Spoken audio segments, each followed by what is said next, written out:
Remarkable game and an even better post-match news conference by Antonio Conte after Tottenham's 3-3 draw with Southampton. Well, let's get some more reaction from that now with Spurs fan Ricky Sachs, who hosts the Last Word on Spurs podcast. Ricky, good morning.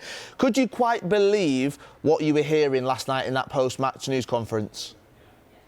I probably could, if I'm being honest with you. I think Antonio has been saving that up for quite a long period, and delivered it, I think, in a way in which a lot of Spurs fans would resonate with how the man is feeling, how frustrated he is. That doesn't get away from the fact how tactically stubborn and rigid his formation has been during his second season at the club. But I think, and I joked about this during our Last Word On Spurs show last night, that as many fans that he may have lost during the game, because of the nature of how frustrating the tactics were, he may have won them back in what was a drama-fueled press conference where I think he touched many Spurs fans by what he was saying, how he delivered it, and I think a lot of us agreed. But I think when you are paid 15 million a year, you have to get more out of the current players. He's been badly let down in the transfer market. I think we can all acknowledge that. He hasn't had all of the players that he's wanted. He's referred to a couple of them as being club signings, and ultimately, I think he's exposed the current ownership. And for them, this is now a very serious situation in which they need to act quickly to try and salvage what is still 10, 11 games left of a season where Spurs were in the midst for a top 4 challenge. But I know many fans over the back-to-back cup exits were feeling demoralised, and we all are right now. It's just a really sad period at Spurs, but one we've been used to for far too long, guys. Yeah, Ricky, I wanted to ask you how you feel the Tottenham fans on the whole have responded to Conte's comments. Are you saying that many of them agree with what he's saying? Absolutely. I think Antonio in that press conference was honest.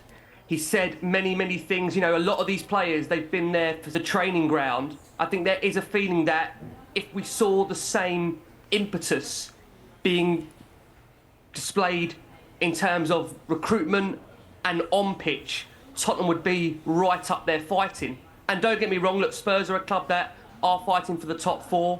But I think as fans, we want to see more than that. We want to be competitive. And I think with Antonio this season, I think one thing that hasn't gone down well with the supporters, including me, the domestic cups are everything to me. And the way in which I feel like we've been spoken down to is very hard to get over. And I think as a football club now, we need to find our identity and have somebody there that actually wants to be there for Tottenham. We've tried, you know, now 2 win-now managers in Jose Mourinho and Antonio Conte. And in my opinion, they've not given them the win-now tools in order to be successful. So Tottenham, as a hierarchy, as a board, need to make their mind up on what they want. Do they want to be a club that want to win now? Or are they a club for a project? If they are a club for a project, this is just my opinion. I know he's not the man for everybody in the fan base. I think they need to look back and go to Mauricio Pochettino. A man that really, for me, encompassed everything about Tottenham. He was a man that came into a fragmented squad. He dispelled of the players that weren't on the same wavelength as him. And he built a squad that were ultimately willing to die for the shirt and were making the fans proud. And I know as Spurs fans right now, we're not proud. We're embarrassed by the situation. And we just need somebody to come back in and unite the football club. And I've got no doubt, Mauricio, look, things didn't end too well. And there's going to have to be certain assurances the second time around in order so what happened first time doesn't happen again. But something has to change massively here to try and heal a really broken fan base.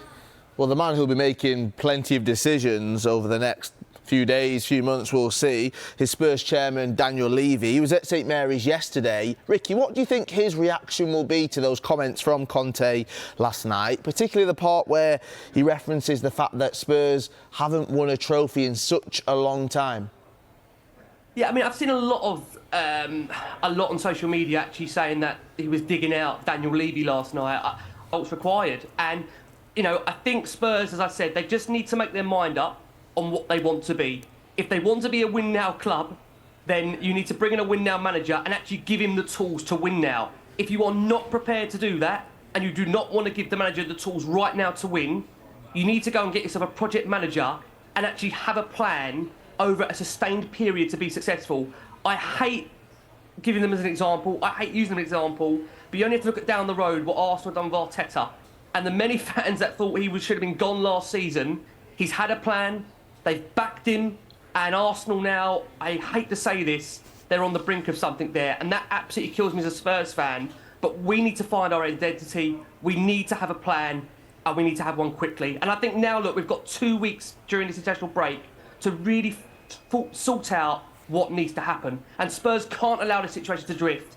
In my opinion, can I just say very quickly, guys, to have been in a situation after the World Cup break where we came back into the season and had Antonio Conte not commit to a contract, for me, was just unacceptable.